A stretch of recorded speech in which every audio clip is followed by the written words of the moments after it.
ATN news দেখছেন। ইসলামী bank happening পয়েন্টের সাথে আছে আমি তাসফিয়া তামান্না।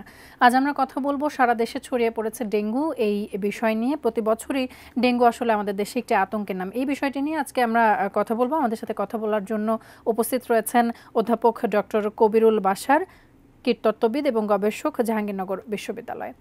আপনাকে স্বাগত আমাদের আয়োজনে। ধন্যবাদ। ডেঙ্গু আমাদের দেশে একটি আতঙ্কের নাম, যেমনটি বলছিলাম। এত উদ্যোগ, এতভাবে আসলে জনসচেতনতা তৈরি করার পরেও প্রতি বছরই কিন্তু ডেঙ্গু আরও বিস্তর আকারে ছড়িয়ে পড়ছে। ঠিক কী কারণে এটি হচ্ছে বলে মনে করছেন? দীর্ঘ সময় ধরেই বাংলাদেশে ডেঙ্গু আছে। আপনি জানেন যে 2000 সাল থেকে বাংলাদেশে ডেঙ্গু শুরু হয়েছে। যদিও এটি প্রথম শুরু হয়েছে 64 সালে, তখন এটিকে ঢাকা ফিভার বলা হতো। কিন্তু পরবর্তীতে 2000 সালে যখন এটিকে ডেঙ্গু হিসেবে আইডেন্টিফাই করা হয়, এরপর থেকে প্রায় প্রতি বছরই কম বেশি থেকে থেকে ডেঙ্গু হয়েছে। তবে বাংলাদেশের ইতিহাসে সবচেয়ে বেশি মানুষ আক্রান্ত হয়েছে 2023 সালে, মানে গত বছর। সে বছর সরকারি হিসাব মতে হাসপাতালগুলোতে আমাদের 3,21,179 জন মানুষ হাসপাতালে ভর্তি হয়ে ডেঙ্গুর জন্য চিকিৎসা নিয়েছে এবং দুর্ভাগ্যজনকভাবে ১৭০৫ জন মানুষ মারা গেছে। এই যে প্রতি বছরই আপনি দেখবেন যে বর্ষাকালে বা বর্ষা যখন শুরু হয়, তারপরে এডিস মশার প্রজনন বাড়তে থাকে এবং ডেঙ্গুটিও বাড়তে থাকে, যেটি এ মাসের শেষের দিকে বাড়তে শুরু করবে। জি। গত কয়েক বছরে কিন্তু আমরা দেখছি যে উদ্বেগজনক হারে আসলে ডেঙ্গু বাড়ছে এবং এই গ্রাম অঞ্চলের দিকটাতেও আসলে ডেঙ্গু উদ্বেগজনক হারে ছড়িয়ে পড়ছে। কিন্তু গ্রাম অঞ্চলে যখনই কেউ একজন ডেঙ্গুতে আক্রান্ত হচ্ছে, তখন তাকে শহরের দিকে পাঠানো হচ্ছে, বিশেষ করে ঢাকার অঞ্চলের দিকে পাঠানো হচ্ছে। ঠিক কী কারণে মানে এই ধরনের ব্যবস্থা? গ্রাম অঞ্চলের দিকে কি ডেঙ্গুর চিকিৎসা সেবাটা একটু কম পাওয়া যাচ্ছে কিনা, বা সেই ক্ষেত্রে আসলে করণীয় কি? আপনি ঠিকই বলেছেন যে ২০২৩ সালে বাংলাদেশের ৬৪ টি জেলার আ আমরা একটা সময় জানতাম যে ডেঙ্গু শুধুমাত্র শহরের রোগ। কিন্তু সেটি কিন্তু এখন আর শহরের রোগ নেই। শহরের রোগ থেকে এটি এখন গ্রাম পর্যায়ে ছড়িয়ে গেছে। কারণ হলো গ্রামেও এখন অপরিকল্পিত নগরায়ন হয়েছে। এই অপরিকল্পিত নগরায়নের ফলে এডিস মশার যে প্রজননস্থল, এই প্রজননস্থল বেড়েছে। আপনি যে প্রশ্নটি করলেন সেটি হচ্ছে যে গ্রামে ডেঙ্গু রোগীর চিকিৎসা কেন হয় না, বা ডেঙ্গু রোগীকে কেন গ্রাম থেকে শহরে স্থানান্তর করা হয়? আসলে ডেঙ্গু রোগটি এমন কোনো রোগ নয় যেটিকে শহরের বড় হাসপাতালে চিকিৎসা করতে হবে। ব্যাপারটা কিন্তু এরকম নয়। বাংলাদেশের যারা ডাক্তার আছেন, স্বাস্থ্য অধিদপ্তরের আ মাধ্যমে বাংলাদেশের প্রায় প্রতিটি উপজেলা হেলথ কমপ্লেক্সে ডাক্তারদেরকে ট্রেনিং প্রদান করা হয়েছে যে কিভাবে ডেঙ্গু রোগীকে চিকিৎসা প্রদান করা যাবে। সেজন্য ডেঙ্গু রোগ হলেই যে বড় হাসপাতালে যেতে হবে, ব্যাপারটি এরকম নয়। ডেঙ্গু রোগের কিন্তু আসলে কোনো চিকিৎসা নেই। চিকিৎসা হচ্ছে ফ্লুইড ম্যানেজমেন্ট, বা আপনি তরল খাবার যদি পর্যাপ্ত পরিমাণে খান, আপনার যদি প্লেটলেট কাউন্টটা আপনি আ একদিন পর, পর করেন, আপনার যদি হেমাটোক্রিটটা একদিন পর, পর দেখা হয়, সেটি যেকোনো লোকাল হাসপাতালেই কিন্তু এটি করা সম্ভব। সেজন্য ডেঙ্গু রোগ হলে তাড়াহুড়া না করে আপনার নিকটস্থ যে হাসপাতাল আছে, নিকটস্থ যে ডাক্তার আছে, তার পরামর্শে যদি আপনি সঠিক সময়ে সঠিক চিকিৎসাটি নেন, আমার বিশ্বাস যে ডেঙ্গু রোগে কোনো মানুষের মৃত্যু হবে না। ডেঙ্গু রোগে মৃত্যুটা হয় আমরা অবহেলা করার কারণে। আমরা যদি অবহেলা করি, অবহেলা করলে যেটি হয় যে আমরা ডেঙ্গু রোগটি সঠিক সময়ে আমরা আইডেন্টিফাই করতে পারলাম না। আইডেন্টিফাই না করার কারণে তার যে প্রপার ট্রিটমেন্টটা হতো, সেই ট্রিটমেন্টটি হচ্ছে না। একটু আবার জানতে চাই। যেটি আ জি, একটু জানতে চাচ্ছিলাম যে ডেঙ্গু হলে আসলে যারা হাসপাতালে আসছে, আতঙ্কে অনেকে হাসপাতালে ছুটছে। আবার অনেকে হাসপাতালে সিট নেই। এই কৃত্রিম সংকটটাও কিন্তু অনেক সময় ডেঙ্গুর এই মৌসুমটাতে দেখা যায়। সেই ক্ষেত্রে যারা বাড়িতে চিকিৎসা নিতে চায়, তারা আসলে কি পদ্ধতি বা প্রাথমিকভাবে আসলে তাদের জন্য করণীয় কি? প্রথমত হচ্ছে যে এখন এই সিজনে যদি কারো জ্বর আসে, সঙ্গে, সঙ্গেই পরীক্ষা করাতে হবে যে এটি ডেঙ্গু জ্বর কিনা। যদি ডেঙ্গু জ্বর হয়, এবং এই ডেঙ্গু জ্বরের যে পরীক্ষাটি, এটিও কিন্তু খুব ব্যয়বহুল না। আপনি জানেন যে সরকারি হাসপাতালগুলোতে মাত্র ৳১০০ লাগে টেস্ট করতে, বেসরকারিতে মাত্র ৳৩০০ লাগে। সরকার কিন্তু এই মূল্যটি বেঁধে দিয়েছে।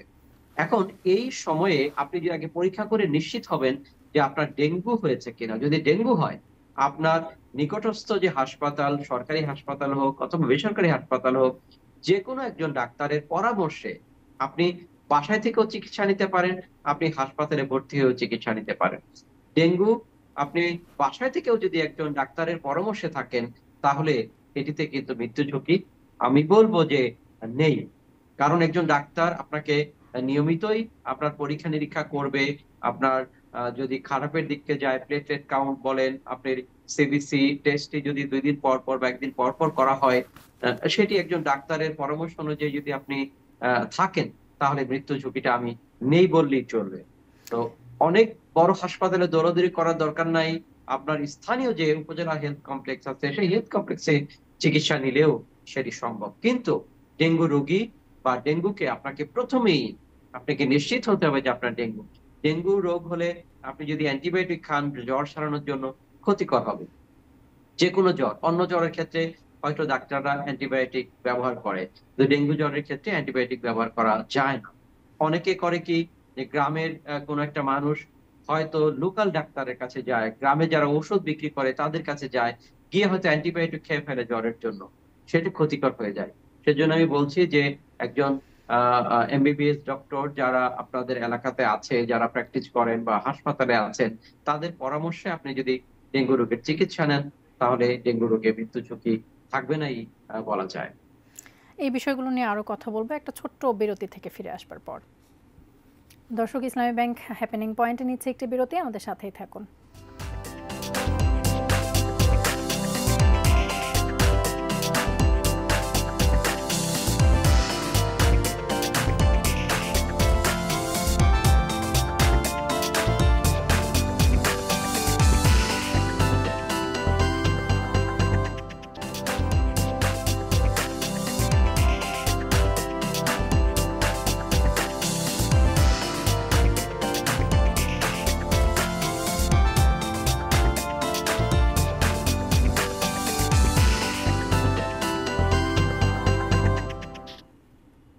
বিরতির পর আবারও স্বাগত ইসলামী ব্যাংক হ্যাপেনিং পয়েন্টে। আমাদের সাথে থাকার জন্য ধন্যবাদ। আমরা আজকের পর্বে আলোচনা করছিলাম ডেঙ্গু বিষয় নিয়ে। আমরা কথা বলছিলাম অধ্যাপক ডক্টর কবিরুল বাশারের সঙ্গে, কীটতত্ত্ববিদ এবং গবেষক, জাহাঙ্গীরনগর বিশ্ববিদ্যালয়।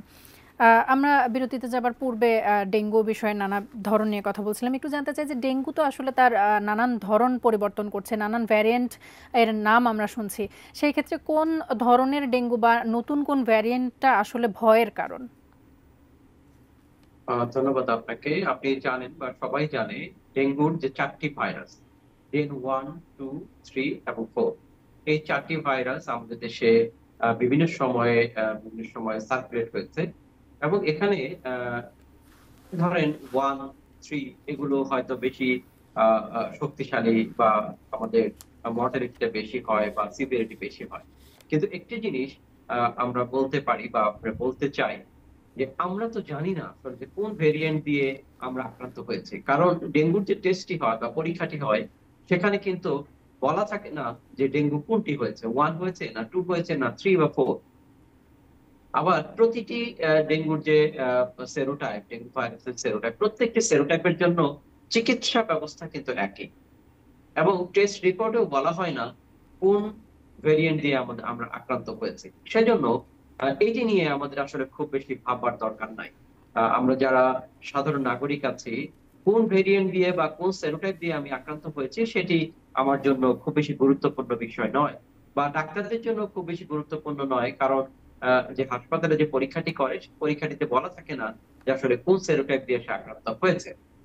যেরূপ সেরোটাইপ দিয়েই আমরা আক্রান্ত হই না কেন, আমাদের চিকিৎসা একই রকম এবং আমাদেরকে সতর্ক থাকতে হবে যে আমাদেরকে ডেঙ্গু হয়েছে এবং ডেঙ্গুতে আমাদের যে ফ্লুইড ম্যানেজমেন্ট বা আমাদের পর্যাপ্ত পরিমাণে তরল খাবার খাওয়া, তরল খাবার যদি কোনো রোগীর মুখে খেতে না পারে, কারো যদি বমি হয়, সেক্ষেত্রে ইনজেক্টেবল স্যালাইন দেওয়া এবং প্রতিটি কাজই ডাক্তারের পরামর্শে সবসময় এই ফ্লুইড ব্যালেন্সটি যদি আমরা করতে পারি, তাহলে যে ভেরিয়েন্ট দিয়েই সে আক্রান্ত হোক, যে সেরোটিপ দিয়েই সে আক্রান্ত হোক, তার ঝুঁকিটি অনেকটাই কমে যাবে।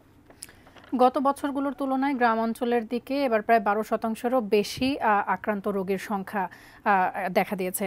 সেই ক্ষেত্রে আমরা শহরের দিকটাতে দেখি যে বিভিন্ন উদ্যোগ নেওয়া হয় সরকারের পক্ষ থেকে, নানান জনসচেতনতা সৃষ্টি করার একটা চেষ্টা করা হয়, কিন্তু গ্রাম অঞ্চলের দিকে এগুলো খুব একটা চোখে পড়ে না। সেই ক্ষেত্রে সচেতনতাটাও একটু কম থাকে, ফলত গ্রামের দিকটাতে রোগী কিন্তু বাড়ছে। সেই ক্ষেত্রে পরামর্শ কি আপনার? এটি আমার পরামর্শ হচ্ছে যে আমি গতকালই দুইজন জেলা প্রশাসকের সাথে আলাপ করছিলাম। জেলা প্রশাসকদের একটি একটি বড় ভূমিকা এখানে আছে, কারণ আপনি জানেন যে স্থানীয় সরকার মন্ত্রণালয়ের অঙ্গ প্রতিষ্ঠানগুলো জেলা প্রশাসকদের মাধ্যমে নিয়ন্ত্রিত হয়। জেলা প্রশাসকের অধীনে ইউনিয়ন পরিষদ, উপজেলা পরিষদ, জেলা পরিষদ থাকে। তো আমি গতদিনই দুইজন জেলা প্রশাসকের সাথে আলাপ করছিলাম যে জেলা প্রশাসকরা যেটি করতে পারেন। আমি আমি নিজেও গিয়ে আমি বলেছি যে আমি আপনাদেরকে প্রশিক্ষণ দিয়ে আসবো।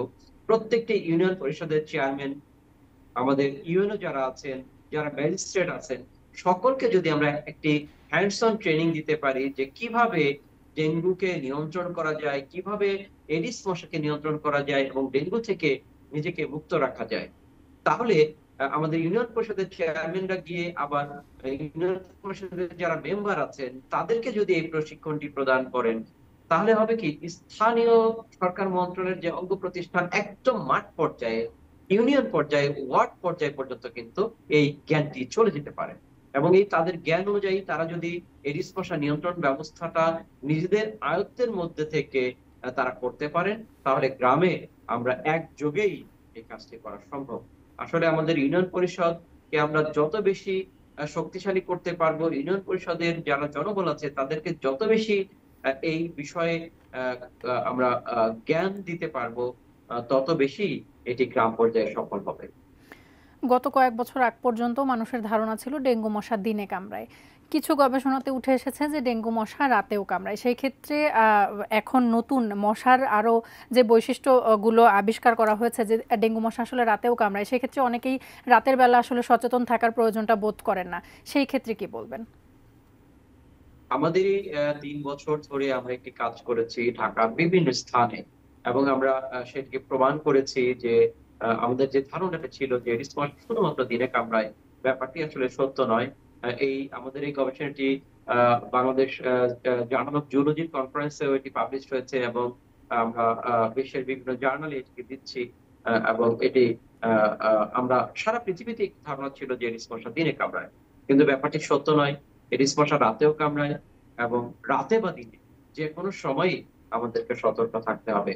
অনেক সময় আমরা এসি হওয়ার কারণে আমরা মশারি টাঙাই না। ঘরের ভিতরে হয়তো একটা দুইটা মশা, এডিস মশা যদি থাকে তাহলেই কিন্তু আমাদের জন্য অনেকটাই ভয়ঙ্কর, কারণ এডিস মশা খুব বেশি থাকে না, খুব বেশি থাকার প্রয়োজনই হয় না। ইনফেক্টেড এডিস মশা একটি যথেষ্ট আপনাকে আমাকে ডেঙ্গুতে আক্রান্ত করার জন্য।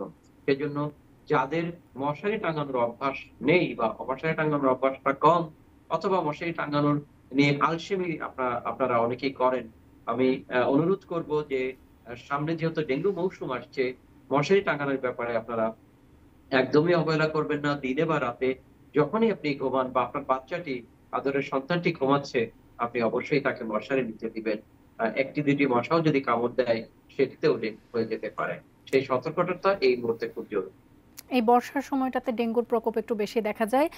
তার কারণ বিভিন্ন জায়গাতে আসলে পানি জমে থাকে। মানুষের ধারণা যে ময়লা পানিতে হয়তো মশা ডিম পাড়তে পারে, এরকম একটা ধারণা থেকে আসলে দেখা যায় যে টবে জমে থাকা পরিষ্কার পানি বা দু একদিন যে পানিটা জমে থাকছে সেটা পরিষ্কার করার সেরকম একটা প্রয়োজন বোধ মানুষ আসলে করছে না। সেই ক্ষেত্রে কোন ধরনের পানিতে আসলে মশা ডিম বেশি পারে বা কোন ধরনের পানি বেশি ক্ষতিকর জমে থাকা, এই সার্বিক বিষয়ে একটু জানতে চাই। আমি প্রচুর ফিল্ড ওয়ার্ক করি। আমার টিম প্রতিদিনই ফিল্ডে যায়, মাঠ পর্যায়ে বিভিন্ন জায়গায়।